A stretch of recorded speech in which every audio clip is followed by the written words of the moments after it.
এই সমস্ত কথা জ্ঞান পাপীর মতো বলবেন না। ধর্ম যার যার, উৎসব সবার না।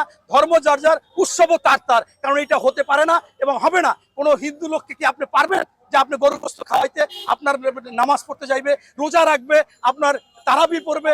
এটা কিন্তু কোনো কিছু করবে না। একমাত্র এই 92% মুসলিম কান্ট্রিকে ওই ভারতের কিছু এজেন্ট তারা চেষ্টা করে যে আমাদের মুসলমানকে বিভ্রান্ত করতে, পাপে ফেলে যেতে, এবং ওই সমস্ত সংস্কৃতি, হিন্দুদের সংস্কৃতিগুলো আমাদের মাধ্যমে এগুলো করাচ্ছে। এটা মহাপাপ কেন? এবং আপনাদের মাধ্যমে আমি আরেকটা কথা বলতে চাই। আমি একজন মুসলমান হিসাবে আমি 2বার আমার বউ বাচ্চা নিয়ে হজ করে আসছি। আজকে এই শেখ হাসিনা প্রধানমন্ত্রী গত পরশুদিন বলেছে যে ধর্ম যার যার, উৎসব সবার। এইটা জ্ঞান পাপী এবং ওনার যারা এই বিভিন্ন নাস্তিক টাস্তিক আছে তারা কিন্তু এই কথাটা বারবার বলে।